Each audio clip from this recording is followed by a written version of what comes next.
रघुनाथपुर के लोजपा के उम्मीदवार मनोज कुमार सिंह का तूफानी दौरा चल रहा है। आपको बताते चले कि मनोज कुमार सिंह पिछले बार भी बीजेपी से चुनाव लड़े थे, लेकिन इस बार रघुनाथपुर की सीट जेडीयू के खाते में चली गई और मनोज सिंह ने एलजेपी का दामन थाम लिया और उसके बाद से सिंबल लेकर एलजेपी का निकल पड़े चुनावी मैदान में।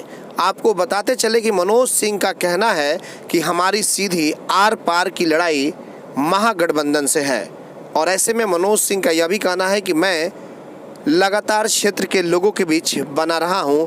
ऐसे में मेहनताना के तौर पर इस क्षेत्र की जनता मुझे एक बार जिताकर बिहार विधानसभा में भेजने का काम करे।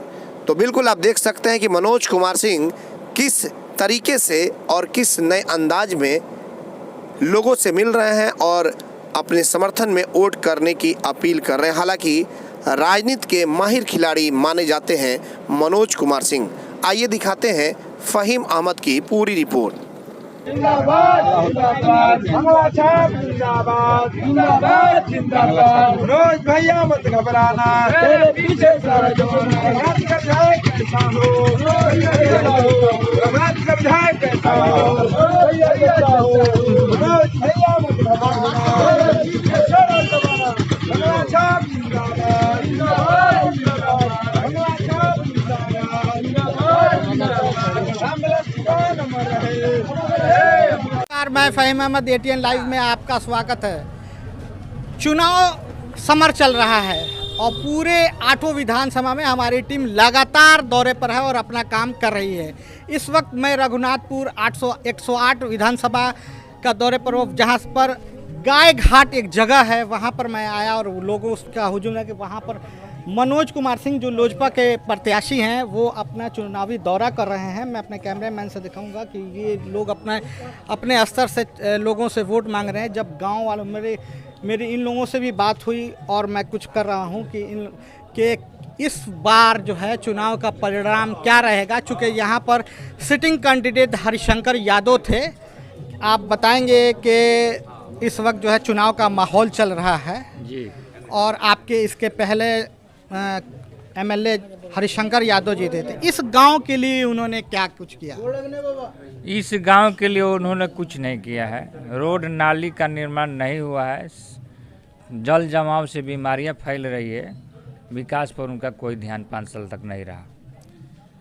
कोरोना की महामारी आप लोगों के पास दुख सुख के साथी बने कि नहीं बने। कोई सैनिटाइजर, साबुन, मास्क कोई वितरण नहीं किया गया है हरिशंकर यादव की तरफ से। मैं और लोगों से भी बात करूँगा। इनका कि पहला मुद्दा इनका था कि जिस रोड से आप आए हैं वो रोड देखिए जैसे खंडर में तब्दील है।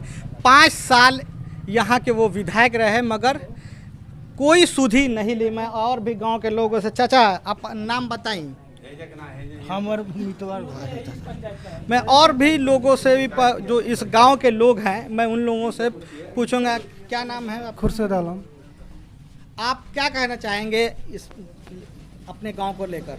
हमारे गांव में विधायक जी आए हैं, रोज आते हैं जाते हैं, कोई विकास का काम नहीं हुआ है। हम लोग बोलते भी हैं कि भाई काम कराइए, बोले ठीक है हो जाएगा। इस बार घूम रहे हैं, अब मालूम चल जाएगा क्या होगा नहीं होगा, अब तो खुद उनको मालूम चलेगा। आप वो कुछ लोगों का मानना है कि भाई MY के समीकरण के वजह से सारा वोट राजद को समर्पित है, क्या लगता है? MY का समीकरण सिर्फ इसी इलेक्शन में है, लोकसभा में नहीं है। समीकरण तो सब में दिखना चाहिए ना, तो इसमें तो समीकरण नहीं है उनका। खाली वो घूमते हैं, आते हैं जाते हैं, जहाँ मर्जी वहाँ बैठ जाते हैं। एक ही आदमी के दरवाजे पर आते हैं, बैठ करके अपना बात करके निकल जाते हैं। अब ज़्यादा क्या कहना है। और भी गांव के कुछ लोग हैं। आपका नाम क्या है? संजय सिंह। कहाँ घर पड़ता है? गाय घाट। क्या बताना चाहेंगे कि आपके MLA कुछ भी नहीं हुई? कुछ भी नहीं किए। 5 साल में कोई विकास का काम नहीं हुआ है। अब यही सामने रोड के लिए है, तो ये कोई कंप्लेन करने पर कोई बताते हैं कि हम करेंगे, अभी तक कुछ नहीं किए। तो यहाँ की जनता का क्या रद्द-ओ-अमल है, मतलब बदलाव करना जरूरी है उनको। दूसरा एथी को जिताना चाहिए कि उसको भी देख ले चुका। गांव के लोग किसको वोट करेंगे? मनोज सिंह को।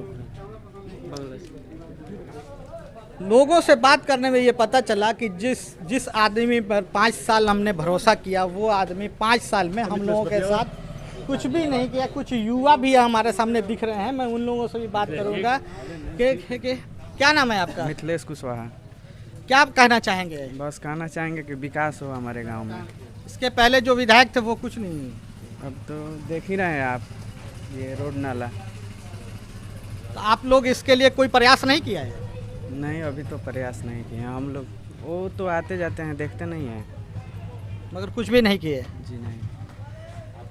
चाहे वो बूढ़ा हो जवान हो, सबकी एक ही राय है कि यहाँ पर विधायक जी ने कोई सुधि नहीं ली। आइए मैं खुद मनोज सिंह से बात करना चाहूँगा कि मनोज सिंह अपने चुनावी दौरे में हैं और अपने लिए वोट मांग रहे हैं। लोगों से ये अपील कर रहे हैं कि 5 साल आपने राजद के कैंडिडेट हरिशंकर यादव को देखा और इस बार जो है हमको जीता है। क्या कहना चाहेंगे? क्या है आपके किससे लड़ाई है और क्या परिवर्तन के मूड में है लोग? फहीम भाई, आप पूरे क्षेत्र का भ्रमण कर रहे हैं और पूरे विधानसभा में एक गाय घाट ही ऐसा बाजार है जो पुराना बाजार है और इसका नरक की स्थिति बनी हुई है। और टाड़ी में भी है, लेकिन इस कदर नहीं है जिस कदर यहाँ पर पानी का जल जमा होता है। लोग पानी और नाली में जीने के लिए मजबूर हैं। और ये मुख्य मार्ग है, आंदर और हसनपुरा को जोड़ता है। दोनों सड़क को, रघुनाथपुर और सिसवन सड़क को जोड़ती है। अब पुराना बाजार है ये। इसकी दुर्दशा देखकर कोई कह ही नहीं सकता है कि ये 2020 का बिहार है। और इस सड़क की जो स्थिति है, नीतीश कुमार को लेकर लोगों में इतने आक्रोश क्यों है? लोगों को कई जगह मैं गया, वहाँ पर लोगों का एक ही नारा था, मोदी तुमसे बैर नहीं, नीतीश तुम्हारी खैर नहीं। आखिर ऐसा क्या? देखिए, नीतीश कुमार जी काम अच्छा करते हैं, लेकिन वो ईगोइस्ट हैं। वो दारू नहीं बेचने देंगे बिहार में।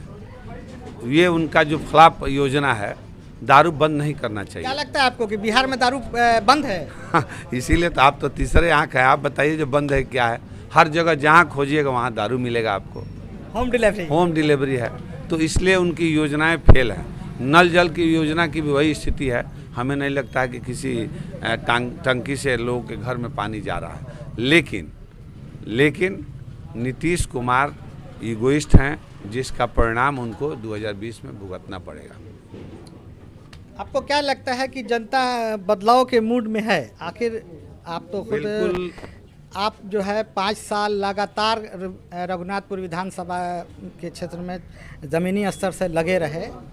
संयोग ये बस जो है आपका टिकट कटा और आप लोजपा के टिकट पर आए हैं, तो कैसा महसूस करें? मतलब जनता का मूड आपकी तरफ है या? देखिए, ऊपर वाला जो करता है अच्छा करता है।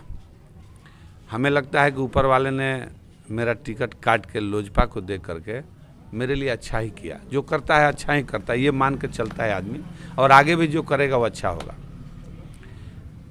लोजपा भी एक अच्छी पार्टी है, माननीय स्वर्गीय रामविलास पासवान के द्वारा बनाई गई ये पार्टी है।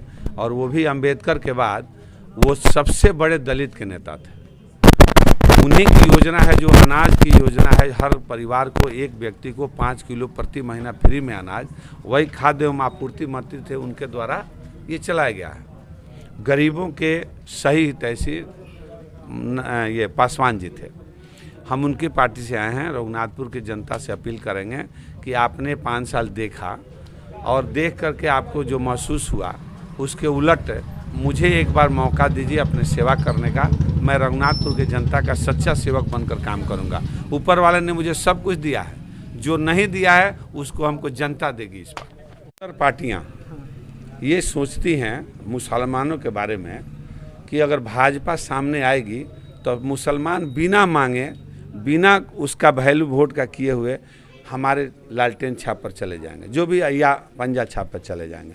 मैं कहना चाहता हूं माननीय रामविलास पासवान जी के बारे में कि वो पहले व्यक्ति थे जो झोपड़ी में पहली बार, उनको 36 विधायक हुए थे, तो उन्होंने मांग किया था कि मुस्लिम का मुख्यमंत्री बनाया जाए, मैं समर्थन दूंगा। लेकिन ये सभी सेकुलर पार्टियां उस समय तो नहीं आई। ये लोग दिखाने के लिए कुछ और करने के लिए कुछ करते हैं, लोगों को बेवकूफ़ बनाते हैं और समाज को बेवकूफ़ बना करके अपना रोटी सेकते हैं। मतलब कि आपका ये मानना है कि कहीं ना कहीं मुस्लिम समुदाय रामविलास पासवान की पार्टी से भी जुड़ा है? नहीं, रामविलास पासवान खुद मुस्लिम समाज से जुड़े थे। मुस्लिम समाज तो जुड़ा ही है, वो भी जुड़े थे, बहुत दिली लगाव था उनका। और ये उसके बावजूद भी रामविलास जी का बहुत कदर है सभी समाज में, अल्पसंख्यक में भी, दलित में भी, और अगड़े में भी, पिछड़े में भी। इसलिए रामविलास पासवान तो अब स्वर्गवासी हो गए, नहीं रहे। उनके बेटा हैं चिराग पासवान जी। चिराग पासवान नए हैं, इनका भविष्य है। अब ये लोग पुराने हो चले हैं। जितने लोग 15 साल से राजनीति कर रहे हैं और डरवा करके लोग राजनीति करते हैं कि लालू राज आएगा खा जाएगा, ये होता है। साबुद्दीन निकलेंगे खा जाएंगे, यही सब इसी ध्रुवीकरण में राजनीति होता है। लेकिन उससे अब 21वीं सदी में हम लोग जा रहे हैं। आने वाली पीढ़ी चाहे हिंदू हो, मुसलमान हो, सभी मजहब के लोग नए जमाने के लोग चाहते हैं। अब उस ढर्रे में पड़ने वाले नहीं हैं। जो विकास करेगा वही उनके दिल पर राज करेगा। रघुनाथपुर आपका भी मानना है कि सबका साथ सबका विकास, मतलब कि ये विश्वास, सबका साथ सबका विकास और सबका विश्वास इसलिए कि जिस प्रकार यज्ञ होता है तो कोई 1 से 1 रुपया देता है, कोई 1 लाख 1 रुपया देता है, लेकिन सबकी भागीदारी बराबर होती है और ऊपर वाला सबका स्वीकार भी बराबर करता है।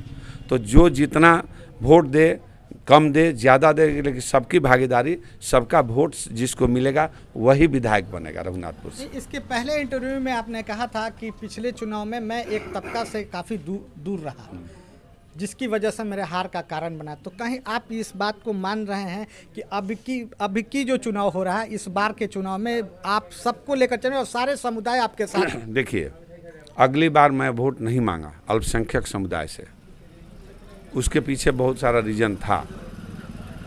लेकिन हमारी पार्टी, जिस पार्टी में हम थे, भारतीय जनता पार्टी, वो भी बोली कि सबका साथ सबका विकास और सबका विश्वास। आप सभी कार्यकर्ताओं को निर्देश था कि आप जाएंगे अल्पसंख्यक समाज में, उनसे अपने संगठन का विस्तार करेंगे। इसी के तहत हमने ये असगर साहब को, अली अख्तर साहब को मैंने अपने राष्ट्रीय जनता दल से बीजेपी में लाया। इसी तरह हमारे शेर खां हैं, जिनको अल्पसंख्यक का जिला अध्यक्ष बनाया। मैं ये हथौड़ा के हैं सिद्दीकी साहब, उनको मैंने पार्टी ज्वाइन किया। ऐसा नहीं है, भारतीय जनता पार्टी भी अल्पसंख्यक का वोट लेना चाहती है। आज मैंने जब से मोदी जी इधर आए हैं, दूसरी बार भी या उसके पहले भी उनका निर्देश था। इस क्रम में भी हम मुस्लिम वोट के पास जाते थे, लेकिन वो लोग थोड़ा कतराते थे। लेकिन संयोग है, ऊपर वाले कुछ और मंजूर है। जब से मेरे पास ये बंगला मिला है रामविलास पासवान जी का, तब से लोगों का हुजूम मेरे पे सवार हो गया है और लोग दिल से चाहने लगे हैं। लोगों का इच्छा है कि भाई रोटी जिस प्रकार एक तरफा रहने से जल जाती है, हमें रोटी को पलटना है, उसी प्रकार विधानसभा में वर्तमान विधायक को पलटना है। तो आप देख रहे थे कि लोजपा के टिकट पर नॉमिनेशन करने वाले हरदिल अजीज मनोज सिंह अपनी बातों से इस चैनल के माध्यम से बात को रख रहे थे कि कैसे जो है, इनका भी मानना है कि हमारा साथ जो है सबका साथ मिल रहा है और सबका विकास और सबकी मन की बात की भी रख रहे हैं।